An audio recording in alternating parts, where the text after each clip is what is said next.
Hello guys, welcome back. So let's continue our discussion on economy. और आज हम काफ़ी टॉपिक्स को टच करने वाले हैं, like taxes, fiscal deficit, fiscal policy. इन सब के बारे में जीएसटी का इम्पोर्टेंट टॉपिक रहेगा। सो थोड़ा लंबा डिस्कशन हो सकता है, so please bear with me. Let's continue. पहला जो क्वेश्चन है कि consider the following statements regarding financial year 2023 and 24, इस साल के बारे में। सो पहला स्टेटमेंट है कि expected tax to GDP ratio of the centre is 11%। This is correct. 11% के करीब हम एक्सपेक्ट कर रहे हैं कि हमारा टैक्स टू जीडीपी रेशियो होगा, यानी कि जितना हम टैक्सेस से कमा रहे हैं और रेशियो वर्सेस जितना हमारा एक्सपेक्टेड जीडीपी होगा, ठीक है, ग्रॉस डोमेस्टिक प्रोडक्शन जितनी होगी वो रेशियो 11% के करीब होगी। Secondly, centre's tax buoyancy is expected to be equal to 1। So ये भी करेक्ट है। सो बेसिकली टैक्स बयंसी होता है कि percentage change in tax revenue divide by percentage change in GDP. So ये हमारा एक्सपेक्टेड है कि वो 1% के करीब रहेगा। ओके। सो टैक्स बायंट तब होता है जब टैक्स रेवेन्यू ज्यादा इंक्रीज करे compare to the increase in GDP. और टैक्स कम बायंट तब होता है जब वो कम इंक्रीज करे as compare to the increase in GDP. ठीक है। सो इस साल की प्रोजेक्शन है कि it will be one only. Center's capital expenditure is around one fourth of the total budgeted expenditure. See, this statement is also correct. हमारा जो budgeted expenditure है that is close to 45 lakh crore, और हमारा कैपिटल एक्सपेंडिचर जो है that is close to 10 lakh crore. So around one fourth ही हुआ। So चारों स्टेटमेंट सही हैं, तीनों स्टेटमेंट सही हैं। सो answer would be D. Factual question से आपको आइडिया रहना चाहिए ब्रॉडली कि कहाँ पे हमारे ये फिगर्स हैं। ओके। नेक्स्ट क्वेश्चन देखते हैं regarding personal information in personal income tax. So see, it's very unlikely कि ये इस तरह का क्वेश्चन आएगा, बट आपको पता होना चाहिए कि चेंजेस कुछ हुई है।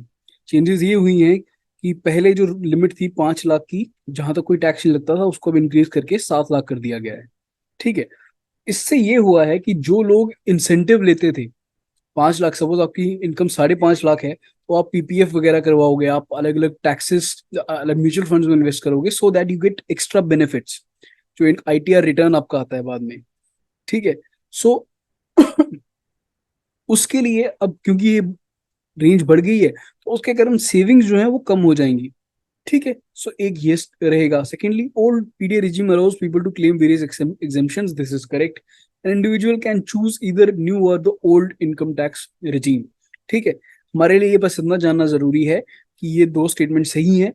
तो हाईली अनलाइकली अगेन कि आपको ये इस तरह का क्वेश्चन आएगा। Okay. So see, next question is regarding national infrastructure pipeline. तो अब basically India is a developing country and we have the vision कि by 2047 we have to be will be a developed countries. So develop countries definitely हमें उसके लिए infrastructure चाहिए। हमें roads चाहिए, हमें पोर्ट्स चाहिए, हमें रेलवे इंफ्रास्ट्रक्चर चाहिए, हमें हेल्थ इंफ्रास्ट्रक्चर चाहिए, हमें स्किल स्किल एनहांसिंग इंफ्रास्ट्रक्चर चाहिए। इस सब के लिए हमें चाहिए पैसा। देयर एस्टिमेट्स कि we need trillions of dollars to fund this particular infrastructure projects. ठीक है। सो इसके लिए अब ये क्वेश्चन है कि नेशनल इंफ्रास्ट्रक्चर पाइपलाइन के लिए कौन से स्टेटमेंट सही हैं। पहला कि एक national bank for financing infrastructure and development बनाया जा रहा है, ये सही है। Creation of a national monetization offline pipeline of potential brownfield infrastructure assets which can be monetize. National monetization pipeline एक क्रिएट की जा रही है, जिसका काम ये होगा कि जो पब्लिक सेक्टर एसेट्स हैं, लैंड है जो सरकार के पास पड़ी हुई है but they were not using them, उनको लीज पे देके, उनको बेच के we have to generate income.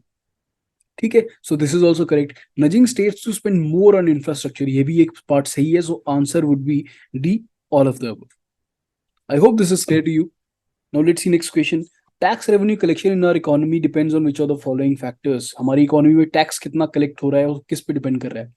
Production of real output, यानी कि जीडीपी जो इंक्रीज हो रही है, या जीवीए जो इंक्रीज हो रहा है।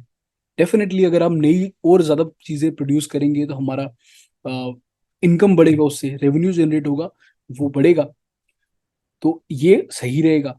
इन्फ्लेशन, सी, अगर महंगाई बढ़ रही है तो उसके कारण चीजों के प्राइस बढ़ेंगे। ठीक है, कोई चीज जो पहले लेट से 1 लाख की वैल्यू थी उसके ऊपर टैक्स नहीं लग रहा था, वो 1,10,000 की है और उस पर टैक्स लगेगा।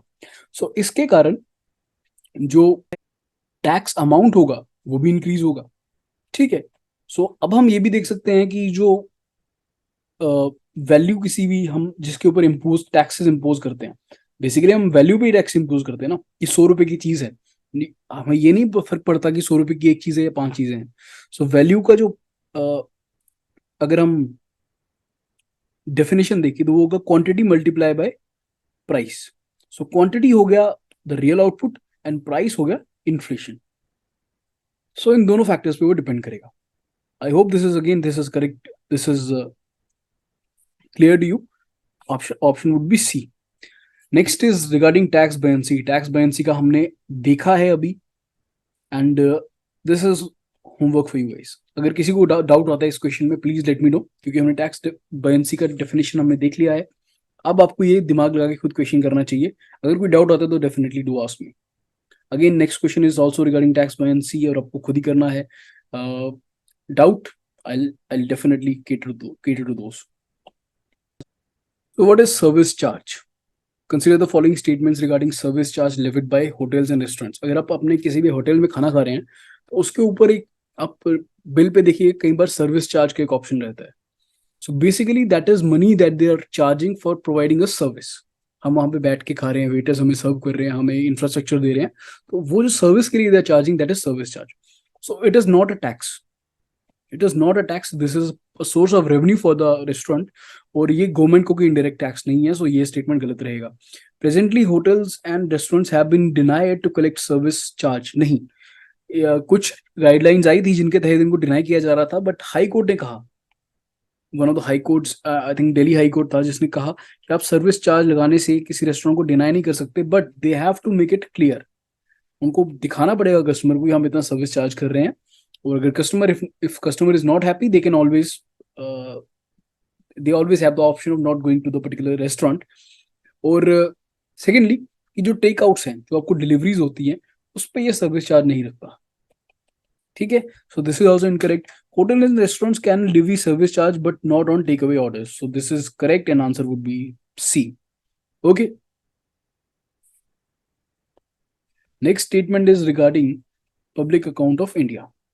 सो public account of India basically एक फंड है जो गवर्नमेंट इंडिया के अंडर होल्ड किया जाता है। और unlike consolidated fund of India या फिर कंटिजेंसी फंड ऑफ इंडिया, ये फंड जो है इसमें कुछ पर्टिकुलर चीजें आती हैं, जिसमें जीपीएफ होता है, पीपीएफ होता है, सिक्योरिटी डिपॉजिट्स होते हैं, या फिर वेरियस स्कीम्स होती है गवर्नमेंट की। फॉर एग्जांपल यहाँ पे दिया गया है किसान समृद्धि योजना, सुकन्या समृद्धि योजना, PPF, dated securities. Dated securities यहाँ पे नहीं आएंगी, dated securities would be under consolidated fund. देखिए ये जो स्मॉल स्मॉल सेविंग स्कीम्स वाला जो क्वेश्चन है, ये सब फैक्ट बेस्ड क्वेश्चन है, समझाने वाला कुछ है नहीं है। ठीक है, तो इसका सॉल्यूशन आप देख लीजिएगा। पीएफआई के under, public account of India के अंडर ही आता है। इंटरेस्ट रेट जो है वो जीसेक्स के साथ में लिंक किए जाते हैं, सो ये भी करेक्ट है।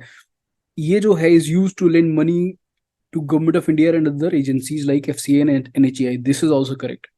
बेसिकली फंड्स हैं जिनसे इंफ्रास्ट्रक्चर को भी फंड किया जाता है।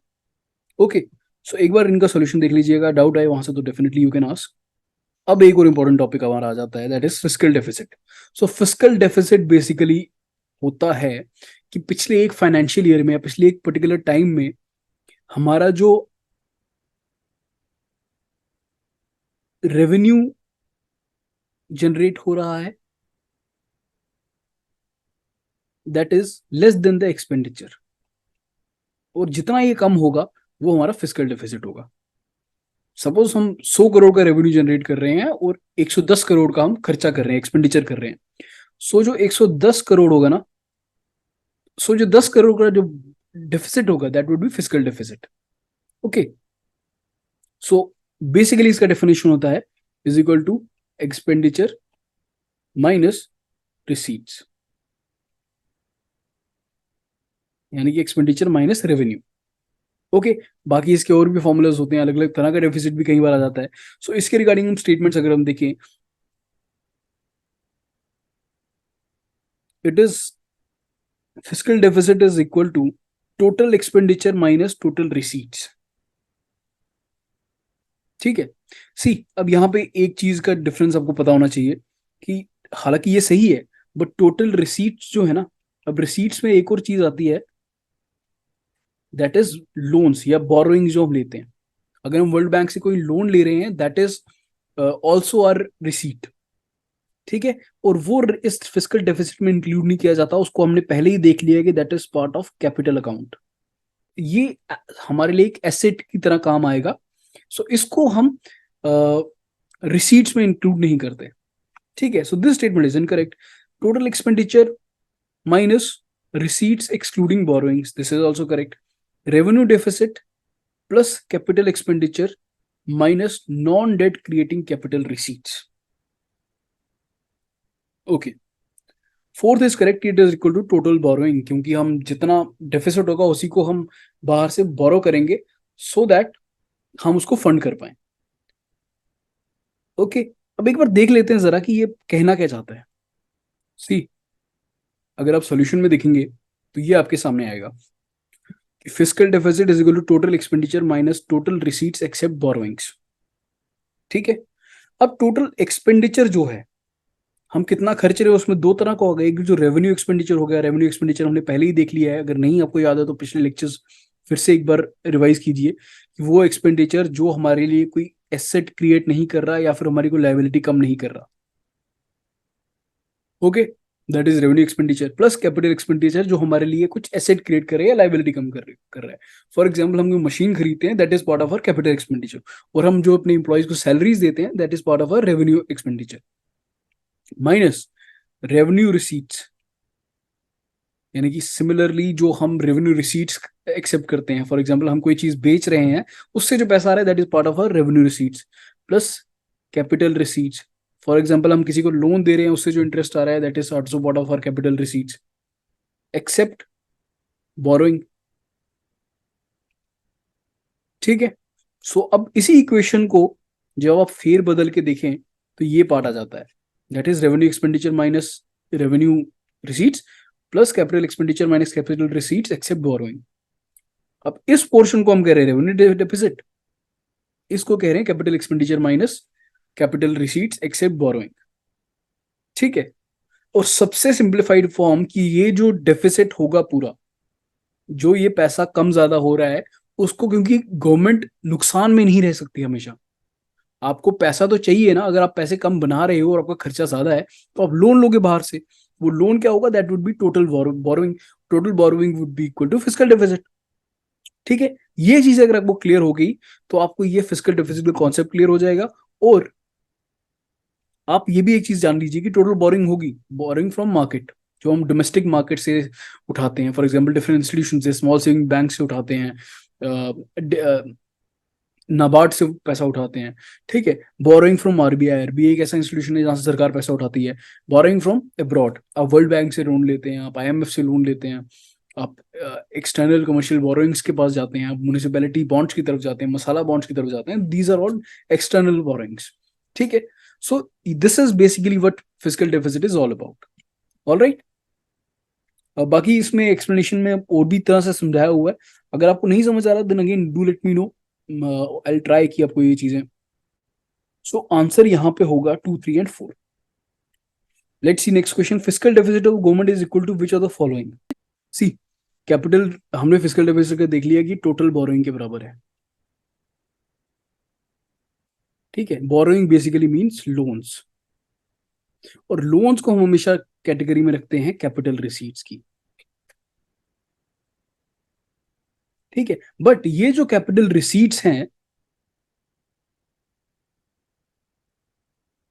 ये जो कैपिटल रिसीट्स हैं, ये हमारे ऊपर डेट बना रही है। क्यों? क्योंकि हमने फ्यूचर में उसको पे रिपे करना है और उसको इंटरेस्ट देना है। So answer here would be debt creating capital receipts. Again these are very important concepts. अगर वो क्लियर नहीं हो रहा so please do ask again. There has been a persistent deficit budget year after year.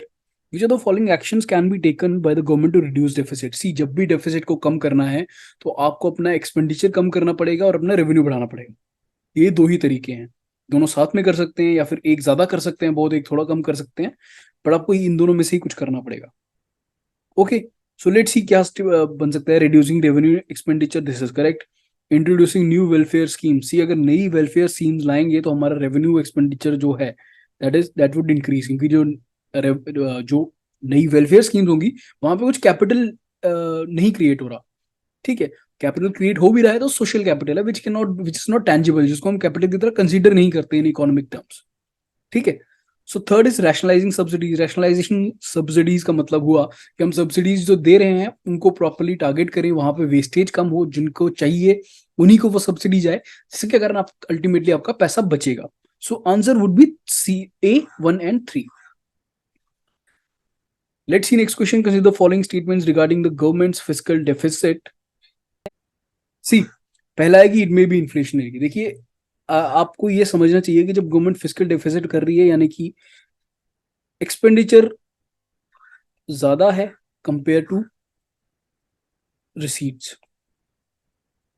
ठीक है, यानी कि government जो है दैट इज स्पेंडिंग मोर, और जब ज्यादा स्पेंड करेगी तो लोगों के पास पैसा आएगा, डिमांड इंक्रीज करेगी, और it can lead to inflation. ठीक है, so this would be correct. It may not be inflationary, ये भी एक सिनेरियो बन सकता है। ये सिनेरियो कौन सा है कि सॉरी, जो इकोनॉमी की सप्लाई है, इकोनॉमी की जो प्रोडक्शन है वो कम है बट डिमांड ज्यादा है। तो अब सपोज गवर्नमेंट पैसा डालती है जिसके कारण प्रोडक्शन बढ़ती है और सप्लाई इंक्रीज होती है, बट डिमांड ऑलरेडी ज्यादा है, तो जो सप्लाई इंक्रीज होगी वो डिमांड को मैच करेगी, जिसके कारण इन्फ्लेशन या तो कम होगी या तो बराबर रहेगी। ठीक है, so this is also correct. So ये दोनों चीजें हैं। It raises effective demand, this is incorrect. देखिए, इफेक्टिव डिमांड का मतलब होता है कि इकोनॉमी में जो सिटीजन्स हैं उनकी जो पावर है to purchase goods at different prices. But यहाँ पे ये हो रहा है कि अगर सपोज ऐसा सिनेरियो हो जहाँ पे इन्फ्लेशन ना बढ़े, यानी कि जितनी डिमांड इंक्रीज हो रही है उतनी सप्लाई इंक्रीज हो जाए, तो उस केस में इफेक्टिव डिमांड नहीं बढ़ेगी। ठीक है, सो ये स्टेटमेंट हमेशा सही नहीं होल्ड करेगा, इसीलिए C 1 and 2 would be the answer. एक और कॉन्सेप्ट आ गया जी, फिस्कल स्लिपेज। सो फिस्कल स्लिपेज बेसिकली मतलब कि जो गवर्नमेंट के जो फिस्कल पॉलिसी टारगेट्स हैं उनसे गवर्नमेंट का स्लिप होना, यानी कि जितना वो एक्सपेंडिचर करना चाहते हैं उससे ज्यादा खर्च देना, जितना रेवेन्यू चाहते हैं उससे कम होना। ठीक है, सो अब इससे क्या होगा कि गवर्नमेंट का फिस्कल डेफिसिट जितना होना चाहिए था उससे ज्यादा हो जाएगा। उस केस में क्या होगा, इंक्रीज इन बॉन्ड यील्ड, यानी कि जितना बॉन्ड पे पैसा मिल रहा था वो इंक्रीज होगा। सी, जब गवर्नमेंट अपना फिस्कल डेफिसिट टारगेट मिस करती है ना, यानी कि फिस्कल डेफिसिट इंक्रीज होता है, उसका एक असर ये भी होता है कि इकोनॉमी जो इंटरेस्ट रेट है वो इंक्रीज हो जाता है। और हमने पहले देखा है कि interest rate is directly proportional to bond yield. So जब इंटरेस्ट रेट इंक्रीज होगा तो बॉन्ड यील्ड भी इंक्रीज होगी, तो ये सही रहेगा। Decrease in market interest rate, ये हमने देख लिया गलत है। इंक्रीज इन एग्रीगेट डिमांड, सो पहली बात तो अगर स्टेटमेंट 2 गलत है तो ऑप्शन बनता है B 1 and 3 ओनली। और जब फिजिकल डेफिसिट इंक्रीज होता है यानी कि गवर्नमेंट ज्यादा खर्च रही है तो एग्रीगेट डिमांड, टोटल डिमांड तो इंक्रीज होती है। ठीक है, इट्स इंपॉर्टेंट टू नोट, यहाँ पे हम इफेक्टिव डिमांड की बात नहीं कर रहे हैं, एग्रीगेट डिमांड की बात कर रहे हैं। Okay, so see, sorry, B 1 and 3 would be the answer. Which are the following directly finances government of India physical deficit. Directly क्या क्या फाइनेंस करता है गवर्नमेंट ऑफ इंडिया का फिजिकल डेफिसिट? FDI नहीं, FDI बेसिकली डायरेक्ट इन्वेस्टमेंट हो रही है economy में, तो डायरेक्टली फाइनेंस नहीं करता, बैंकिंग सिस्टम में पैसा नहीं आता, जबकि आपकी इकोनॉमी में हार्ड इंफ्रास्ट्रक्चर क्रिएट होता है। ठीक है, FPIs हाँ बिल्कुल, क्योंकि FPIs अल्टीमेटली स्टॉक मार्केट में इन्वेस्ट करते हैं जो डायरेक्टली गवर्नमेंट का फिजिकल डेफिसिट कम करते हैं। NRIs, हाँ NRIs भी आपके बॉन्ड्स वगैरह ये सब चीजें खरीदते हैं, जिसके कारण डायरेक्टली इन्वेस्टमेंट होती है फिर से आके इन इकोनॉमी में। Third fourth is RBI, definitely RBI तो मेजर लेंडर है ही है in any case. See, RBI FRBM के एक्ट के अंदर RBI डायरेक्टली फाइनेंस नहीं कर सकता गवर्नमेंट का फिजिकल डेफिसिट। ठीक है, ये क्या करते हैं, ये सेकेंडरी मार्केट में जाके सिक्योरिटीज खरीदते हैं गवर्नमेंट से वापस, और उसके through they fund their physical deficit. So directly no, an answer would be C 2 and 3। ये टेक्निकलिटीज थोड़ा बहुत आपको पता होना चाहिए। एक और कॉन्सेप्ट आ गया फिजिकल स्टिमुलस। सी स्टिमुलस का मतलब ही यही है कि कोई चीज अगर रुकी हो या फिर थोड़ा आस्ते आस्ते चल रही हो, उसको पुश करना, उसको इंस्पायर करना कि वो तेजी से चलना शुरू हो जाए। ठीक है। सो स्टिमुलस का इकोनॉमिक सेंस में, फिजिकल स्टिमुलस का मतलब ये है कि इकोनॉमी आपकी स्लो है, फिजिकल डेफिसिट आपका ज्यादा है, डिमांड जिसके कारण कम आ रही है। सो आपको इकोनॉमी में पैसा पुश करना है, you push money into economy, जिसके कारण इकोनॉमी फिर से रिवाइव हो जाए, डिमांड इंक्रीज हो जिसके कारण पैसा, जिनके कारण सप्लाई इंक्रीज हो और इकोनॉमी चलना शुरू हो जाए। ठीक है।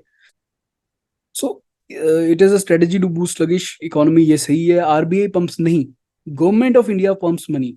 Government starts increases is increasing its spending, अलग अलग सेक्टर्स में दे स्टार्ट इन्वेस्टिंग मोर, अपने सब्सिडीज ज्यादा देना शुरू हो जाते हैं, टैक्स रेट्स कम करना स्टार्ट हो जाते हैं।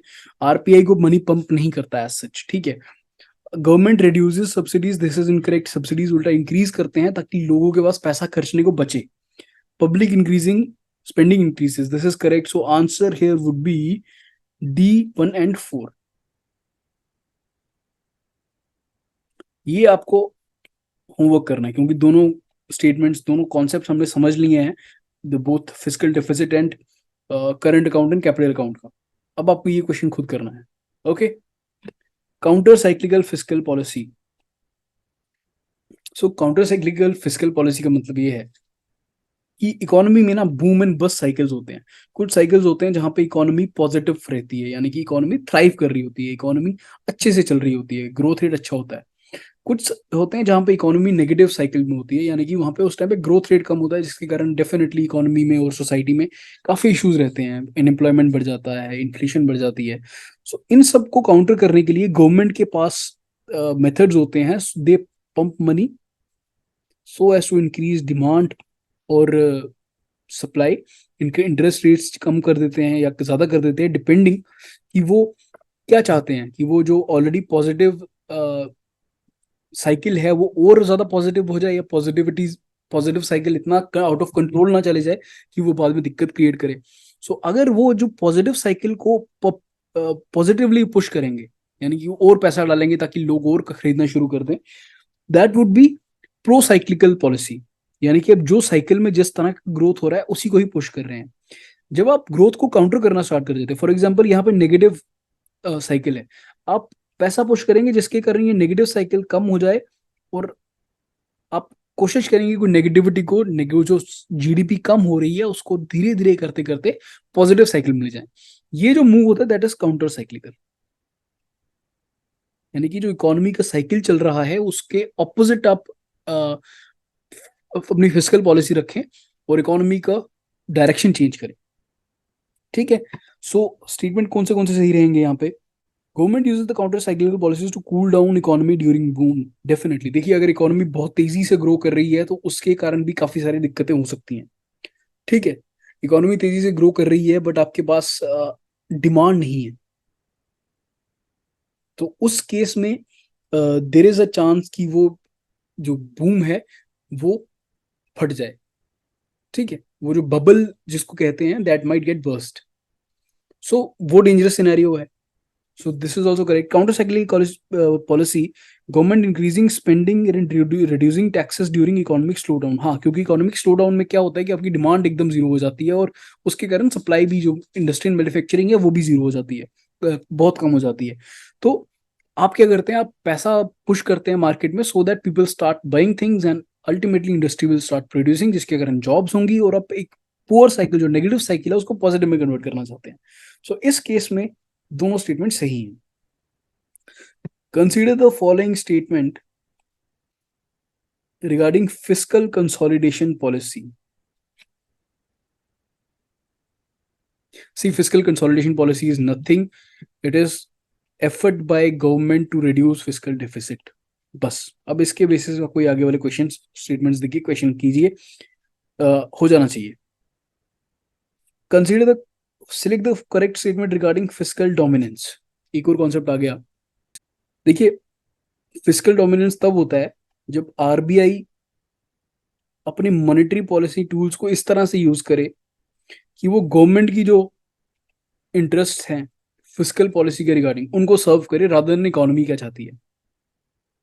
ठीक है, अगर गवर्नमेंट चाहती है कि भाई हमारा जो फिस्कल डेफिसिट है वो ज्यादा रहे बट इकोनॉमी में ज्यादा परेशानी ना हो, तो आरबीआई जो पॉलिसी निकालेगी, अनलाइक कि आरबीआई को होना चाहिए कि वो इकोनॉमी के लिए क्या बेस्ट है, उसके इंटरेस्ट को छोड़कर गवर्नमेंट की जो फिस्कल पॉलिसी है उसके इंटरेस्ट को अगर देखना, तो that would be fiscal dominance. So statement का जो रहेगा that would be fiscal considerations limiting the scope for an independent monetary policy, this would be correct. Okay, solution में एक बार आप फिर से देख लीजिए, ब्रॉडली इसको एक्सप्लेन किया जा रहा है, अगेन अनदर टर्म जो मेरे को लगता नहीं कि ज्यादा कुछ इंपॉर्टेंट है। अगला स्टेटमेंट देखते हैं, fiscal responsibility and budgetary management act 2003 का। इस एक्ट का पर्पस यही था कि फिस्कल डेफिसिट जो है that should be with in a range 4 ± 2% of GDP, इन्होंने एक रेंज दिया था। Usually it's in this range only, but क्योंकि कोविड वगैरह इन क्राइसिस के बाद में पिछले कुछ सालों में ये जो फिस्कल डेफिसिट है वो ऑन द हायर साइड रहा है। सो अब इनमें से कौन सा नहीं प्रेजेंट किया जाता in the budget session of the parliament?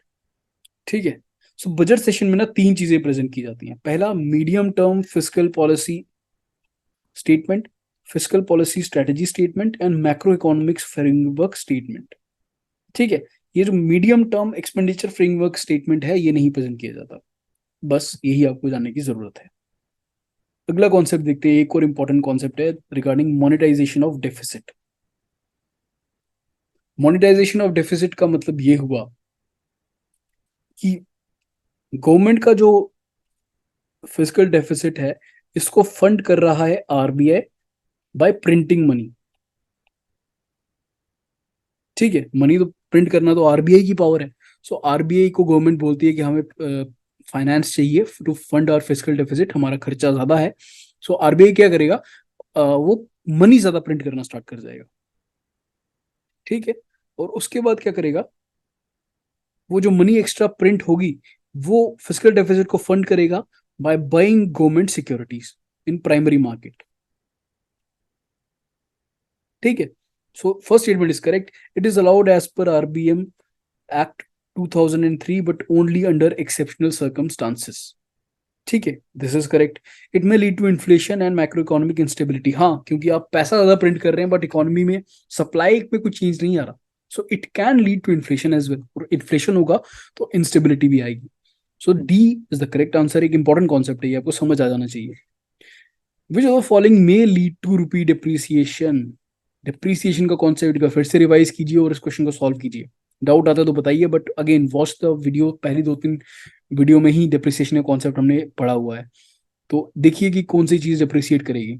Again a homework for you guys, consider the following statements. Before 1997 the central bank used to directly monetise its deficit from RBI. जी हाँ, ये सही है, और इससे वही दिक्कत आती थी कि आप पैसा तो प्रोड्यूस करते जाएंगे बट उससे कारण इकोनॉमिक इंस्टेबिलिटी बढ़ने के चांसेस बढ़ जाते हैं। सो इसीलिए ये 2003 का जो एफआरबीएम एक्ट है उसके तहत ये चीज एक्सेप्शनल सर्कमस्टांसेस में अलाउ की गई। ठीक है, so this is correct. The primary objective of open market operation is to support government borrowing by purchase of government bonds in the open market. ये स्टेटमेंट गलत है। सो ओपन मार्केट ऑपरेशन का main जो ये objective था that was inflation targeting, जो RBI का main mandate है, इन्फ्लेशन को कम करना है। फिजिकल डेफिसिट आरबीआई का सेकेंडरी टारगेट हो सकता है, बट इन्फ्लेशन को मेंटेन करना, ग्रोथ रेट को मेंटेन रखना और फाइनेंशियल स्टेबिलिटी को मेंटेन रखना, ये आरबीआई का प्राइम टारगेट है। इसीलिए वो ओपन मार्केट ऑपरेशन के थ्रू सिक्योरिटीज खरीदते हैं या बेचते हैं, और वो भी सेकेंडरी मार्केट में, not in the primary market. Okay, so only one is correct. अगला स्टेटमेंट अगर हम देखिए, विच of the following statement is correct regarding the tax base? Tax base के रिगार्डिंग कौन से स्टेटमेंट सही है? ओके, सो बेसिक चीज है, it is the aggregate value of financial streams on which tax can be impose by the government, ये इसका correct answer है। अब इससे क्या मतलब है? टैक्स बेस बेसिकली हो गया कि कौन सी फाइनेंशियल स्ट्रीम्स हैं, कौन सी फाइनेंशियल एक्टिविटीज हैं जिनको आप टैक्स कर सकते हैं।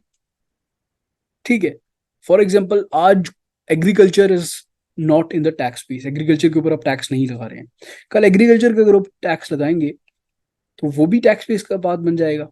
तो गोम इंडिया की जो टैक्स बेस है वो अभी सपोज 1%, अभी 10% लोग हैं जो टैक्स देते हैं, वो 60% हो जाएगा। सो हमारा पहले होता था कि जब हम नंबर ऑफ पीपल से वी यूज टू मेजर कि कितना टैक्स बेस क्या है, उससे हटके हमारी मेथोडोलॉजी चेंज हो चुकी है और हम देखिए किन किन एक्टिविटीज को हम टैक्स कर रहे हैं, किन किन वैल्यूज को हम टैक्स कर रहे हैं। फॉर एग्जाम्पल 5 लाख 7 लाख से ऊपर कोई टैक्स नहीं है, कल अगर वही फिगर 3 लाख हो जाए तो आपका टैक्स बेस बढ़ जाएगा। ठीक है, so answer would be D. Which of the following taxes are regressive in nature. देखिए टैक्सेस जो होते हैं ना वो दो तरह के होते हैं, एक होते हैं प्रोग्रेसिव, एक होते हैं regressive. Progressive tax, progressive tax वो हुआ जो इंक्रीज होते हैं विद इंक्रीज इन इनकम, यानी कि जो कमा रहा है उस पर टैक्स बर्डन ज्यादा आएगा एज कंपेयर टू जो कम कमा रहा है। ठीक है, और this make sense also. Regressive tax जो वो हुए जो तो या तो सिमिलर रहते हैं या तो इंक्रीज होते हैं फॉर दोज जो या तो सिमिलर रहते हैं for all people respective of their income, जो डिक्रीज होते हैं विद इंक्रीज इन इनकम वो हो गए रिग्रेसिव। जो डिक्रीज होते हैं with increase in income they are regressive, और जो इंक्रीज होते हैं with increase in income they are progressive taxes. So income tax this is a progressive tax. क्यों? क्योंकि हमने देख लिया कि देयर आर डिफरेंट स्लैब्स और जैसे जैसे आपकी इनकम इंक्रीज होती है यू पे मोर। ओके, सेल्स टैक्स, हाँ, क्योंकि सेल्स टैक्स देखिए सेल्स टैक्स में कोई फर्क नहीं पड़ रहा कि आप 500 रुपया दिहाड़ी कमा रहे हैं या 5,000 रुपया दिन का कमा रहे हैं। ठीक है, वो आपको किसी भी पर्टिकुलर सेल पे टैक्स करेगा। सो आपकी इनकम जो है that is not considered and what you are spending is considered. So correct, GST का भी सिमिलर केस है, वैल्यू एडेड टैक्स का भी सिमिलर केस है। जो भी टैक्स आपकी इनकम को बंदेजन नहीं रखते हुए आपको सेम तरह से टैक्स कर रहा है, आप अमीर हैं या गरीब हैं, that is a regressive tax. So answer would be D 2, 3 and 4। Let's see next statement. Consider the following statements regarding regressive taxation. It's the taxation system where tax percentage is less for the rich and more for the poor. This is correct. Inflation tax is not regressive, rather a proportional tax in nature. No, this is incorrect. Inflation tax मतलब कि वो tax जो महंगाई बढ़ने से होता है। अब महंगाई बढ़ रही है तो आप जो चीज आज 100 रुपए की खरीद रहे थे कल 110 रुपए की खरीदेंगे। सो अल्टीमेटली वो 10 रुपए एक्स्ट्रा जो है that is kind of tax on you. क्यों? क्योंकि आपकी जो सेविंग पोटेंशियल है दैट इज गेटिंग रिड्यूस, आपकी purchasing potential is getting reduced. ठीक है, so, उसको एक it is not a tax in the purest of the terms but इसको एक काइंड ऑफ अ टैक्स कहते हैं। ठीक है, सो अगर एक गरीब बंदा है उसको भी सपोज टमाटर खरीदने हैं तो उसके लिए भी 160 रुपए के हैं, और एक अमीर बंदा है उसके लिए भी 160 रुपए के हैं, तो महंगाई दोनों के लिए बराबर बढ़ रही है। So ultimately irrespective of the income you have to pay more, that is regressive in nature. Okay, here answer would be A. So let's end our discussion on this note only. कल next lecture में हम GST के बारे में questions देखेंगे and others topics as well. Okay, thank you.